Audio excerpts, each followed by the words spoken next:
Hello and welcome to On the Couch with Steve, a podcast where we help you navigate the often complex world of buying and selling real estate. I'm Steve Athanates. I'm the owner of NG Real Estate here in Ipswich. I'm joined today by Matthew Taylor-Farrington. He got it out. From Purple Bunny Marketing, one of our great friends of the show.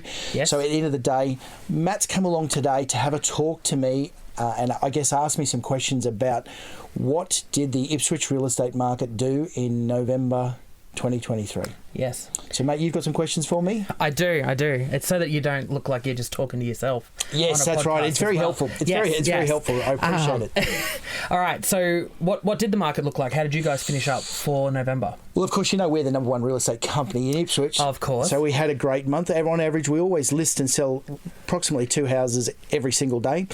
So our amazing team of agents, award-winning team, I might say, we listed 62 homes in 30 days, so an absolutely stellar listing month. Yeah, wow. And that's taking into consideration that listings, actual house listings for sale, are still down about 42% on what they were a year ago. Yeah, right. So we still managed to list 62, so great effort by the staff. What we did manage to do in the same time period is we sold 59 homes in 30 days, so just one shy of 2 a day. Now, for the people at home, you know, how much is 59 homes in Ipswich? That equates to $39.25 million worth of Ipswich real estate traded hands through our company in November this year. Yeah, wow. So, yeah, it's pretty impressive. Yes. And I guess for a lot of people who don't really know, you wouldn't think that you would see that sort of volume of transactions. But the team at NG Real Estate Ipswich, award-winning, doing a great job. Nice plugs. Good branding. Yeah. Well, that's good. And that's good to see that things aren't slowing, that things are still continuing to rise despite what we hear and see in the media. And I did see something the other day where the Ipswich market is performing better than a lot of other markets. Is that right? Definitely. Yeah. And it's been this trend has sort of continued over probably the last 12 to 18 months where Ipswich as a market in itself, which is obviously really exciting for people who live in Ipswich, yes, is performing better than the state average generally. And obviously Queensland is the best performing state in Australia. Yes. Yep. So on average, we're still seeing house prices rise roughly, and I'm just going to say this is an approximate, around 3% per quarter. Yep. So we've talked about this in previous podcasts. If you bought a house 12 months ago, on average, it's worth 12% more than you paid for it 1 year ago. Now, when we talk about bank interest, you know, you probably struggle to get 6%. Yes. Okay, maybe 5%. But you can, if you had bought a house anywhere in Ipswich 12 months ago, you'd be 12% richer than you were the day you bought it. Yeah, right. So very, very exciting times for the Ipswich real estate market. Yeah, and no-brainer, really. If you can afford it. If you can afford it, and that's a key thing. If you can afford it. Yeah, to get into the market, especially while the growth's happening, it's important. So. Well, you may as well get in because let's face it, rent's not cheap either. No. So if you can save some pennies, we've talked on this podcast with Steve Beach from Sanford Financial about numerous ways that you can get into the market using parents' equities, using government grants. There's a lot of ways for you to get in, but we would encourage you, if you can afford it, get into the housing market because we're in December now. Today's the 4th of December. The experts are saying that they still believe that house prices will continue to rise into 2024. So buy a house if you can afford it. Yes, of course. All right, and so I guess what are we seeing then when it comes to hotspots for properties in Ipswich? You're saying the Ipswich as a whole is performing well, but is there certain areas that are performing better than others? Oh, look, there's sort of certain segments of the market. There's some suburbs that are really popular. If you like the western side of Ipswich, Yamanto, Flinders View, Race View always tend to be very popular. Eastern Heights is a bit of a blue chip circle in that area. Mm-hmm. If you come over the bridge, Brussels, very popular. You've got obviously Wood End, Saddlers Crossing. We've got some great spots. If you want to jump into the acreage market, you've obviously got Deebing Heights, you've got Walloon, Thaguna, Marburg, Rosewood, then you can come around to Pine Mountain, Karalee, Chuar, Barellan Point, through to Karana Downs. Yep. So you've got plenty of options.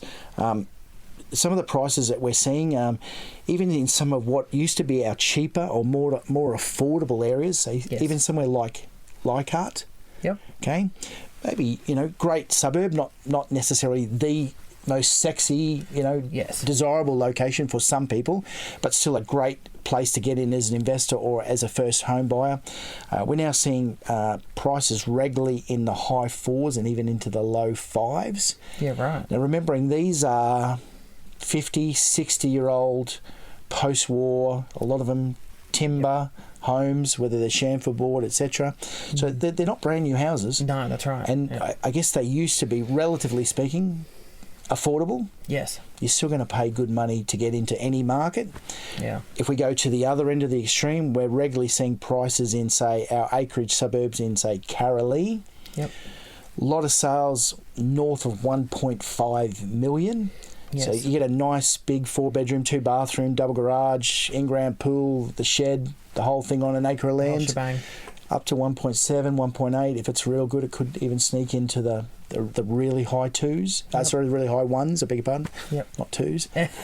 Really high 1s. Yes. But, all of these suburbs are extremely popular. And for people who want to live in those areas, the key thing that's happening now is you are being forced to compete. Yes. So if you want to live there, really limited supply, yes, really strong demand, you got to fight. Yes. So if you want to live, Eastern Heights is your dream suburb and you find the house of your dreams and you want it, you got to go after it. Yeah. Okay. Put your best foot forward. Yep. There's no point saying, I really love that house. I probably would have paid more, but I didn't. Now remember what I said before. If house prices go up another 12% in the next 12 months, the decision for you not to buy this month could be very costly because you think it's expensive now, but if it goes 12% higher in 1 year, you're thinking I could have picked up that money for doing nothing. Yes, 100%. Yeah, it's crazy. I'm blown away by prices, but hey, if people are still prepared to pay the money. Well, that's the ultimate determinant of the value of anything. If someone's prepared to pay for it, it must be worth that amount of money. 100%. Yeah. And the thing about these properties is that when I say compete, a lot of these properties, and there's very few that we don't get multiple offers. Yep. So we go into a multiple offer situation. We serve you with an accountable form. We're an REIQ accredited office. So we serve you with an acknowledgement of a multiple offer. That form is telling you, as the real estate agent, and we have to keep that form for 7 years. It's an accountable form. So we're telling you, hey, we have multiple offers. Yes. We don't have to tell you how many we've got, but we're telling you we've got more than 2, at least 2. Yes. So at the end of the day, we're asking you to put your best foot forward. So that's the most amount of money you're prepared on the best terms you're prepared to offer. Yep. Okay, and you have to acknowledge that you know that. Yes. And that you may not get another opportunity to put another offer in. Yep. So when a real estate agent asks you for your best and final, and this happened this week to someone who missed out on a house, the agent asked them 4 times. Yes. So is this your best and final? We are in multiple offer, and the person's saying, well, this is what I'm prepared to pay, but if someone wants to pay more, you just let me know. And we're saying, we can't do no, that. that's not how it works. Yeah. We ask everyone for their best and final, and whoever has the best offer on the best terms is the winner. Correct, yeah. Now, remembering, real estate agents, we don't own the houses. We're representing the seller. That's right. The seller is going to decide which offer they want, and which terms are the most beneficial to them. So I understand that this is a stressful process and people get upset when they miss out. But when an agent tells you you're in a multiple offer and they require your best and final, yes, we're not joking. Yeah. Okay, so this is your chance to put your best foot forward. The seller will make a decision which offer they want. Yep. Okay, we then ring people back. Okay, and I say to people, if there's 5 people who are wanting to buy a house, okay, one of you is going to be happy. The other 4 are going to be sad. Yes. Which one do you want to be? You want to be the happy one, or you want to be one of the sad ones? Yeah. Put your best foot forward. No point coming back to me 2 days later saying, Steve, I love that house. I would have paid more. I will pay more. Yeah. It's too late. We can only sell it once. Yeah. Yes, understand. And it is crazy that People don't understand that. After all these podcast episodes, you would think after all Yes. these episodes of On the Couch with Steve that they would know exactly what to do. Exactly. I guess moving on now, rental market. What are we seeing in that space? I heard something on the media the other day, and I think the guys here at River actually gave you a call to talk about it. The amount of people turning up to open homes and turning up to homes and inspections and whatnot.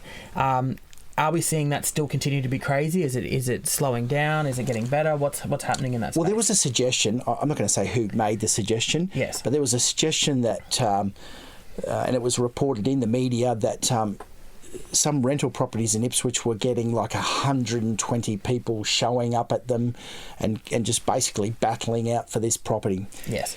That's not been our experience. Not realistic. So I'm not saying that person is wrong. Yep. But that's not the experience that we have. We're obviously one of the largest real estate companies here in Ipswich, if not the largest. We're actively managing across all of our offices 1,000 rental properties. Yep. So we're not a small office. No. So we're managing 1,000 rentals here in Ipswich. We had a property management meeting at 9 o'clock this morning.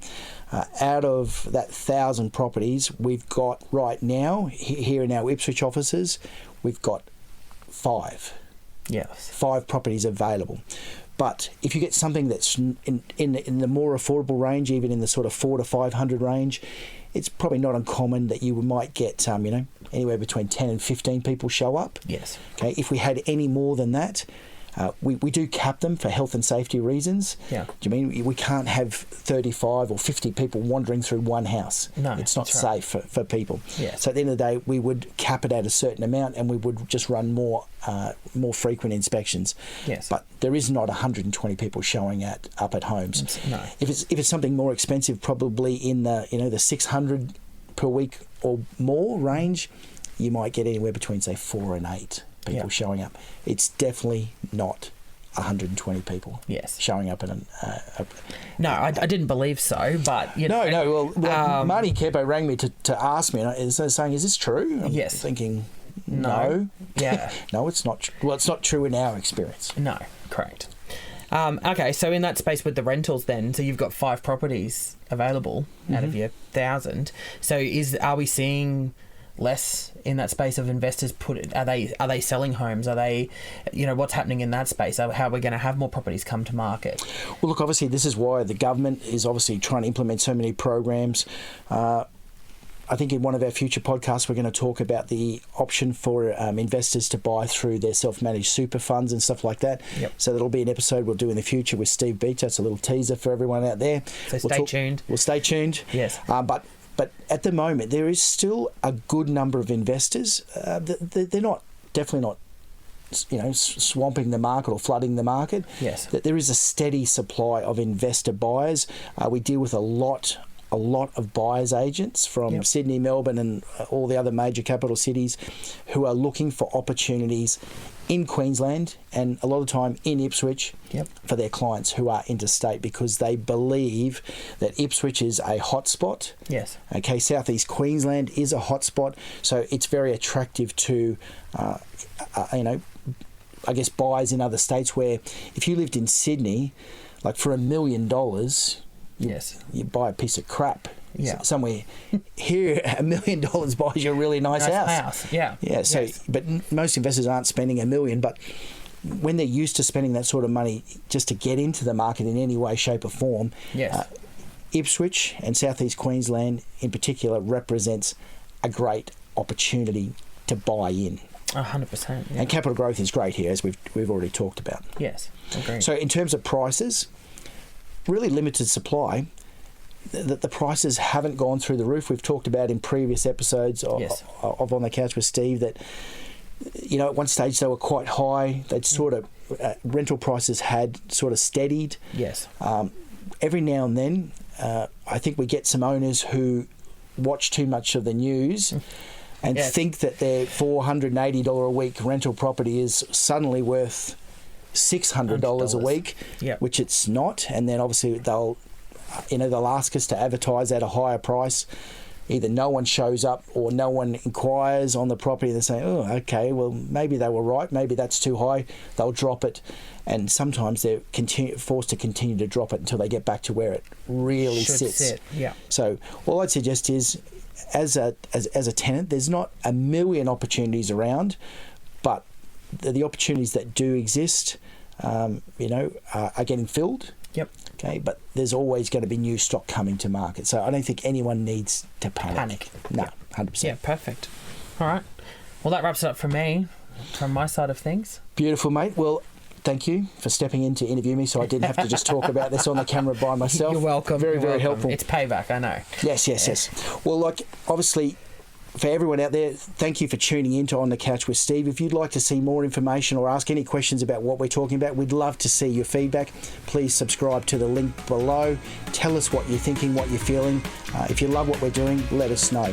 I'm Steve Athanates. I'm from NG Real Estate Ipswich. Thanks for joining us with On the Couch with Steve.